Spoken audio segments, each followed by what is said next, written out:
Assalamualaikum warahmatullahi wabarakatuh. Bismillahirrahmanirrahim.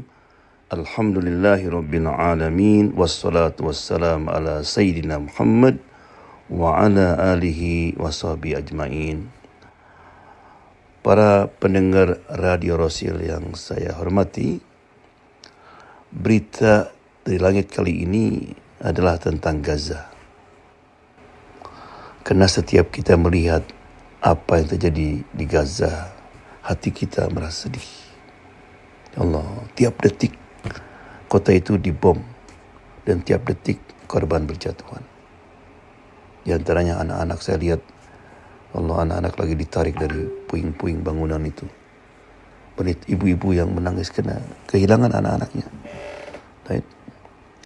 Kemudian juga kadang-kadang orang bertanya, di mana Allah? Kenapa Allah tidak turunkan malaikat dan sebagainya? Right? Nah, peristiwa di Gaza ini mengingatkan kita kepada peristiwa peperangan Uhud dulu, di mana Sayyidus Syuhada Hamzah meninggal dan 70 orang Muslim lainnya. Right? Dan betul-betul terpukul, ketika itu, sehingga Nabi pun itu terkena cedera.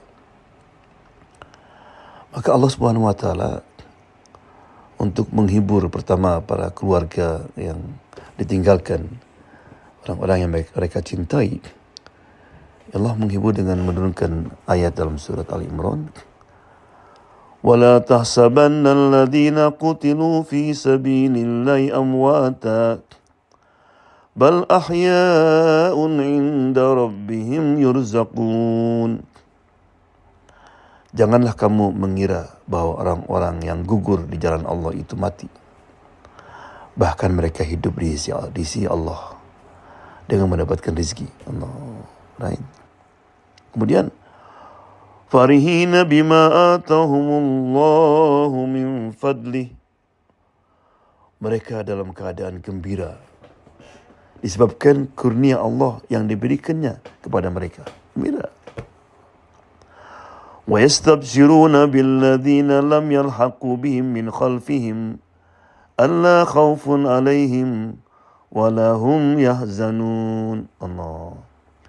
Dan mereka bergirang hati terhadap orang-orang yang masih tinggal di belakang, yang belum menyusul mereka, bahwa tidak ada kekhawatiran terhadap mereka dan tidak pula mereka bersedih hati. Khalas. Jadi penderitaan yang selama ini di Gaza itu, Allah, hilang semua. Ya, kata Allah, jangan sedih. Justru mereka ini sangat bahagia. Jadi yang selama ini merasa mereka dihina, ditindas, ya, dikekang, ya, dan sebagainya, sekarang khalas, beruntung. Jadi sebetulnya, karena kan orang yang mati ditembak oleh musuh atau kena reruntuhan itu mati syahid. Ya. Kemudian bagi yang masih hidup, ya, itu Allah juga menghibur dan memerintahkan dengan firman-Nya, wala tahinu wala tahzanu wa antumul a'launa in kuntum mu'minin. Janganlah kamu bersikap lemah. Tahinu, jangan merasa hina. Jangan stop, jangan putus asa, dan jangan sedih. Right? Kenapa? Padahal kamulah orang-orang yang paling tinggi derajatnya, jika kamu orang-orang yang beriman. Jadi apapun yang terjadi terhadap kamu, maksudnya kamu beruntung. Kalau kamu bisa membunuh musuh, kamu dapat pahala. Kamu meninggal, mati syahid. Itu yang kita harapkan. Maka di hari in kuntum mu'minin, jika kamu orang-orang beriman. Jadi kita dituruh kita untuk meningkatkan iman kita agar kita tidak putus asa. Karena orang-orang yang beriman itu jelas tahu bahwa dunia ini adalah tempat ujian dan tempat percobaan, bukan tempat untuk balasan atau pahala. Karena kan orang bertanya, di mana Allah? Kenapa Allah tidak turunkan malaikat dan sebagainya seperti dalam perang Badar misalnya gitu kan?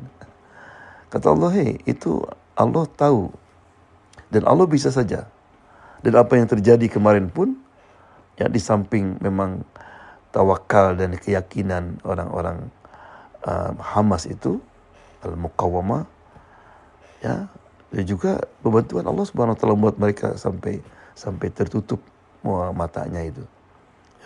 Allah akan turunkan. Right. Namun kadang-kadang memang Allah tidak membalas orang-orang yang dolim itu di dunia ini. Allah biarkan Fir'aun sampai mati, ditenggelamkan. Right. Coba peristiwa Ashabul Ukhdud, orang-orang yang dibakar hidup-hidup itu. Right. Allah tidak balas di dunia. Ya. Maka seorang yang beriman itu, mereka tidak pernah merasa sedih. Karena saya tidak bisa balas di dunia, nanti di akhirat. I'll find you there. Itu ya. Nah, apa tugas kita? Apa yang bisa kita kerjakan? Kita ingat ya, ada sebuah hadis, man lam yahtam bi amril muslimin falaysa minhum.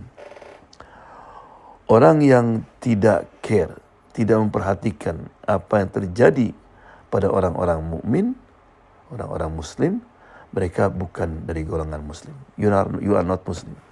Jadi kalau kita nggak merasa tergugah dengan apa yang terjadi di Gaza sekarang, atau di Cina, di Burma, kata Nabi, kamu bukan orang muslim. Right? Yang pertama, ya, kesempatan kita kali ini adalah untuk meningkatkan iman kita. Right? Karena dengan iman kita akan merasa tenang. Right? Kenapa? Karena kita yakin bahwa semua yang terjadi itu atas izin Allah, atas pengetahuan Allah, atas kekuasaan Allah, atas hikmatnya Allah. Ada hikmatnya mesti. Dan atas rahmatnya Allah SWT yang kadang-kadang kita tahu, kadang-kadang kita tidak. Right? Yang kedua yang bisa kita kerjakan adalah kita berusaha untuk membantu dengan harta kita. Memang kalau dibuka Gaza, itu semua orang muslim yang di mana aja ya, yang di Lebanon, di Mesir, bersedia untuk masuk gitu. Right? Tapi yang kita mampu adalah harta kita. Karena Allah berfirman dalam surah As-Saff, ya ayyuhalladzina amanu hal adullukum ala tijaratin tunjikum min adzabin alim.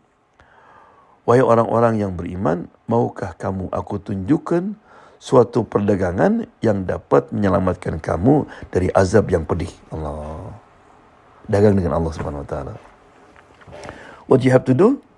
Tu'minuna billahi wa rasulih wa tujahiduna fi sabilillahi bi amwalikum wa anfusikum. Dzalikum khairul lakum in kuntum ta'lamun. Caranya, kamu beriman kepada Allah dan Rasulnya dan berjihad di jalan Allah dengan harta dan jiwamu. Allah. Right. Kemudian apa balasannya nanti? Yaghfir lakum dunubakum wa yudkhilukum jannatin tajri min tahtihal anhar wa masakin thayyibatan fi jannati adan. Dzalikal fawzul azim. Jika kamu beriman dan berjihad dan menyumbangkan hartamu, niscaya Allah akan mengampuni dosa-dosamu. Allah. Dan memasukkan kamu ke dalam surga yang mengalir di bawahnya sungai-sungai. Dan ke tempat-tempat tinggal yang baik di dalam surga Aden. Itulah kemenangan yang agung. Sudah belum? Wa ukhra tuhibbuna nasrun minallahi wa fathun qarib wa basyiril mu'minin. Ada balasan lain yang kamu sukai, yaitu pertolongan dari Allah dan kemenangan yang dekat waktunya. Allah.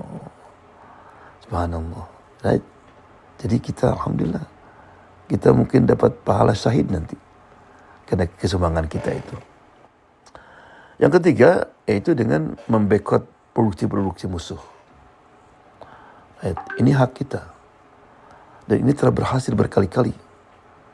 Right? Ketika orang yang bikin karikatur gambar Nabi Muhammad SAW, right? Kita bekot produksi mereka, itu jatuh ekonomi mereka.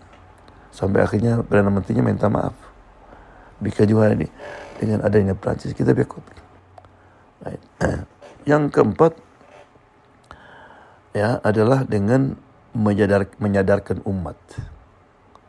Karena banyak sekali di antara kita, terutama kaum muslimin, yang tidak tahu tentang sejarah Masjid Aqsa misalnya, sejarah Palestina.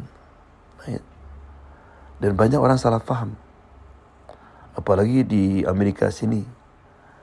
Itu pro-Israelnya bukan main. Karena media telah berhasil menggambarkan seolah-olah yang salah itu, yang teroris itu, yang dolim itu adalah orang-orang Palestina atau Hamas.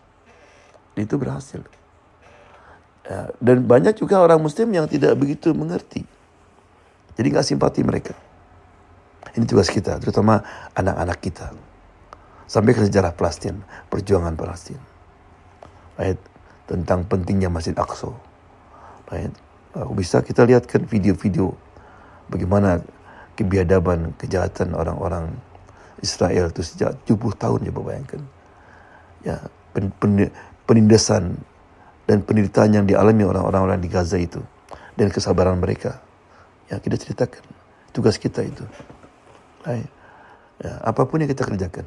Kita bisa menulis, kita bisa bikin YouTube, atau kita share video-video tentang kejahatan-kejahatan orang-orang Zionis itu. Dan yang terakhir, jangan lupa untuk berdoa. Mari kita doakan orang-orang di sana itu. Mudah-mudahan Allah SWT diberikan kesabaran, ketabahan, dan terus berjuang. Dan kemudian yang meninggal oleh Allah diampuni dosanya, diberikan surga Aden. Kemudian mudah-mudahan oleh Allah Subhanahu Wa Taala dikacaukan musuh itu, diporak-porandakan. Mudah-mudahan Allah Subhanahu Wa Taala memberikan bantuan kepada mereka, seperti Allah beri bantuan kepada para sahabat dulu di perang Badar. Dan saya yakin ini adalah tanda kejatuhan. Dan alhamdulillah banyak sekali orang-orang di Amerika ini yang mulai berpikir berubah. Terutama yang kita sedih negara-negara Arab yang mengadakan hubungan normalisasi dengan mereka. Karena mereka takut. Dan mereka takut kedudukannya kalau nggak menyokong negara Zionis agresor ini. Padahal sekarang terbukti. Dengan kelompok yang kecil, yang kalau dianggaplah senjatanya juga primitif, Allah menangkan. Jadi jangan mengecilkan the power of doa. Ketika kita tahajud, ketika kita habis salat, terus kita doakan. Mudah-mudahan Allah SWT memenangkan mereka, insyaAllah. Itulah yang bisa kita sumbangkan, insyaAllah, kepada saudara-saudara kita yang sedang menderita di Gaza itu. Wabillahi taufiq wal hidayah. Wassalamualaikum warahmatullahi wabarakatuh.